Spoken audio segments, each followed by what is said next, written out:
on board with the exception of the audit. Had you ever done that before, Joel, with the previous CFO? That's not Never typically part of the a CFO. CEO's duty. You have to have a point where you trust somebody. You have to get to the point, and usually, I get to the point where I don't trust anyone. well, We understand yeah, we that. understand that. I've been going through cleaning up the mess, so. But that's why you hire a firm like Hyde Whaley, that you can count on them to come in and shoot holes through these controls. Okay?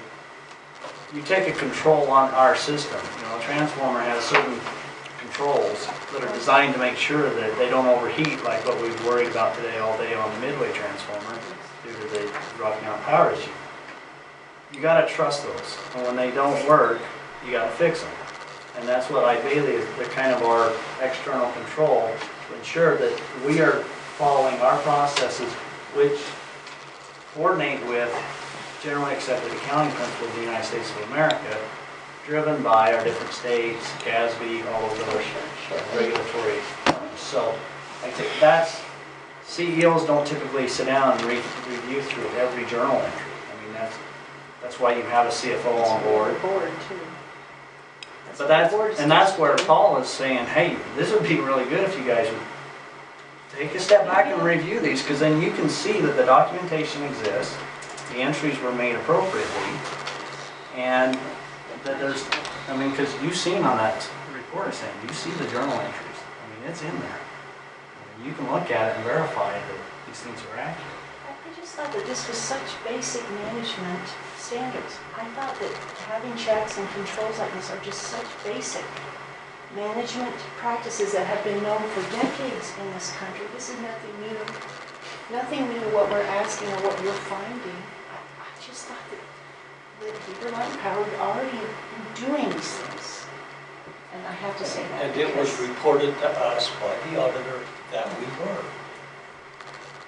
Well, see, it didn't work out, see, and now we've lost all this money, and we're not making claims, and we don't know what the courts are going to do, so I'm just a little bit concerned about that. Now, this audit hasn't identified any additional loss, none of it, at least to my knowledge. Thank goodness. That is an accurate statement. That was actually something I wanted to clarify, is that a lot of what Sage came in before and did their loss calculations.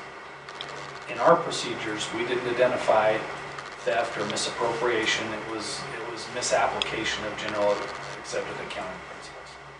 So as far as losses and what we found, we didn't find that. Now that's been found through the fraud auditors, but our side was application of GAAP, or generally accepted accounting principles. I get so excited to use acronyms, have to settle down sometimes. Let's move on to the next item. That one, identify solution. Okay. Give it to us. The segregation of duties, material weakness, is one that, again, is very difficult for a small governmental entity to really, unless you're willing to throw a lot of resources. You hate to spend a dollar to save a nickel, right? And so you've got to be very, very careful in what systems you put into place. And I think this is one where management spend a lot of time being very creative, thinking, how can we segregate duties to where someone that controls cash receipts can't also have control over cash disbursements. And so that's a pretty thorough ongoing process, and one that we'll check in and make sure that the progress is going there. Again, I don't think that those segregation of duties that we're talking about here were the cause of any loss, but they certainly could have allowed for greater loss. So tightening those up will this is a real look forward kind of thing, not as much a look back. It's like, here's an opportunity to further strengthen your internal control structure. Let's figure out how we can reassign some job duties so that people aren't doing both sides of the ins and the outs. Right. Does that make sense on that? Okay. And then the last one is state compliance finding. It deals with the Grandma Act. There's some training that needs to take place. It may have taken place now, but it is done now. So that's a finding that's, again, It's not something that results in any change other than someone probably spent a fun hour or two online doing the web training, and now you're in compliance with that. So nothing that I would, if I were in your seat, I wouldn't worry about that one at all. It's done. Does that help? So overall, you feel like that moving forward, we've got controls in place to better manage the company? We're getting there. Okay. That's not a... Aggressively working towards I mean, that. I can say with much more assurance than Paul can say that we're getting there, because I've been putting them in place. This team has not been back up to review that. But when they come up for the review at the end of June, they'll see that it's done. So, yes, we are marching down a different path here. And I look at it, the good old boy era has come to a close with the Light Power. No longer offering rifles at 30 service kind of thing. So, I'm not saying it can't still be a good company and good for employees and good for the It's just that it's grown to a point that it has to have come to that next level. It does, and we got a seriously big black eye on this one. Yeah. I don't want to minimize at all the findings the auditors have here.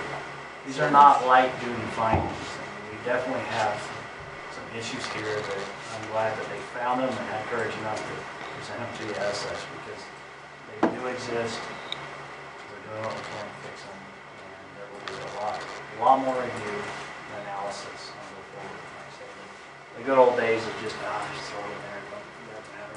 Doesn't matter where it comes out of. I mean, as long as It's done. Yeah. You know, so. May I remind the board that we've asked for this timeline as well as the information on all of the management and internal and accounting practices that have been changed in the past, with this audit, with, previous Sage audit and so forth. We've asked for that. Is there any way to give it a list? These are the answers to your Got it? questions. I think you do too. No, I've got the other thing with Mr. Furness. So is that just for you? No, there was another I one. think it was, Well, it includes both. It does include both. There's wonderful. there's part of it in Tony's, there may be some that we haven't included in Tony's about the procedures, the change in procedures that we adopted in November. Accounts payable, accounts I didn't receivable. remember requests for additions that we're talking about now, which is the general ledger type controls. What we provided was the initial changes that we made to our policies with respect to the expense reports. you asked for And the what's signage. The expense report changes were identified in that packet, but I don't believe that we identified the adoption of different policies and procedures as it relates to accounts payable and accounts receivable that we adopted last November. Actually, that's true too, but the controls that they're talking about as far as how you enter general ledger entries and stuff. We're not part of that. The procedures that we talked about was, okay, you get a payment at the cash window, who receives it, who processes it, and who enters it into the general ledger and all that stuff. Those procedures were the ones that we tweaked in November. So we look at the whole, the 2013 year, and our accounting balance, everything works out, numbers are okay that way. So procedures, maybe some internal control adjustment, that's all we look at. Numbers are what we are, and they be added up to what we put in place by the previous, Well, that's why their audit was so extensive, is because for them to feel comfortable about saying that our receivables are $187,000, they really had to go in and thoroughly look at it to where they can, the document you have, albeit in a draft form, they feel fairly confident at the time that yeah, they've done a lot of due diligence, a lot more work than normally would have to go into an audit to establish credibility on saying, in all material respects, best they can see, these things are in line with generally accepted accounting principles. Would your recommendation to the board then to accept the audit for 2013? I would not accept it at this point. I would do that in the meeting on the 30th. I understand there's a meeting on the 30th. Well, I was trying to think, if we can get the questions answered tonight, we may not meet on the 30th. If there's not significant changes in your draft. I don't know if the board has any more detailed question, or thing they're thinking in mind they'd like to ask Paul. If one option you could do is that you could accept this draft pending a review of final changes. And if there are no significant changes, then you can expedite that very quickly without a formal board meeting. We could just circulate those changes and have people Yep. just sign it. Yeah, a red line copy or something of that. We don't anticipate many big changes. It really is a matter of nailing down that statement. of This cash has to be flows. accepted by First name. May 1st. Yeah, it does. Before our next May meeting, yeah. But I know that the state auditor's office is aware of the difficulties that everyone's tackling, and they would be very accommodating, knowing the level of scrutiny that's gone into it. And so I can't speak for the state auditor's Yeah, but office. we can get it done in the time allotted, let's just do it when we, Yeah, by the time we need to. so that's entirely up to you if you're comfortable approving a draft. Accept the draft. Can I ask about the OPEB cost? Sure. It looks like our UAAL is really low, and I know it's not, granted, it's $1.2 million. No, wait, yeah, it is $1.2 million. So certainly we could perhaps fund that more quickly than the schedule we do have. But I'm concerned about meeting that obligation on page 21. Yep. Got That's- cocky and grabbed 3 pages when I was just about there. I mean, we're pretty low on our UAAL. So what are your recommendations there? That's a management decision completely, or a board decision as far as direction. I know very few governments are funding their UAL, even if they have the Within your funds requirements. resources. If they have the resources available, very few are choosing to tie them up in that liability. The point is that our costs are definitely going to rise, especially over the next 10 years or so. Yes. Retirement. So I'm thinking that this is something that you would recommend us to get up to at least, what, 50% relatively soon? There are some Then try to governments get up to that 75? choose to take the direction of they'll fund it at 0%. I mean, But- that's a, Yes, but, you know, that's not realistic, so. We don't currently fund it. Well, but that's a huge issue. That's a huge issue nationally. So I it think we certainly should- is, but that an audit recommendation on that would be, for me to say, this is my proposal, that's outside, that would be, Okay. that would be my personal philosophy rather than that of your external auditor.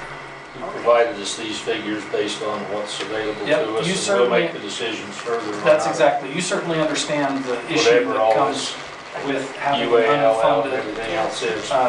post-retirement obligation. But do we have an Post-employment. actuarial report for this? Yes, looking at it. yes, this This is is the drawn actuarial from the report. actuarial report. Can we get the actuarial report? And that was Okay. one of our changes that we kind of insisted upon, is that there was an internally developed report before that was, Really? it was actually pretty good for an internally Okay. developed report. So Good. I don't want to, I mean, there are a lot of things to cast stones backwards over. This probably wouldn't be one of them, because I don't know that any different decision would have been made based on what was done. We didn't feel comfortable with that. We insisted that an actuarial report be performed. So that, this isn't just us taking our darts and chucking them at Sure. the wall. This is the folks that make accountants look cool, the actuaries, you know, went through and did their magic on it. Good. And so that's been through the due process of that. Thank you. You're welcome. Well, on just a question I had on it, we go to our monthly financials in March, and we get today for warranties. Was there any suggestions or thoughts you give to us, the board, what we should ask from the staff, and also what we should be looking for? I think we pretty generally do, but give us an idea. You bet. How many layers we should go down to this thing? What would be most, some of your recommendations? You bet. Let me back up just a little bit and answer that with another hat that I wear. I sit on a few boards. I'm the president of the UACPA this year, which is the Utah Association of Certified Public Accountants. So if you want to talk about a group that's hyper about internal controls and things, imagine having a board of all CPAs. I mean, that poor staff gets run through the works. But things I would look for, if let's say we're designating Heidi as the financial person, I would look at the check runs. I would look, we require, and I don't remember off the top of my head who you require to sign checks. You require 2 signers? Yes, But they're both management, right? we require 2 signers. And who are they right now, please? Right now, the people eligible to sign it, Candy, Bart, myself, and any other senior staff, and Jason is assistant general manager, and the chairman of the board of directors.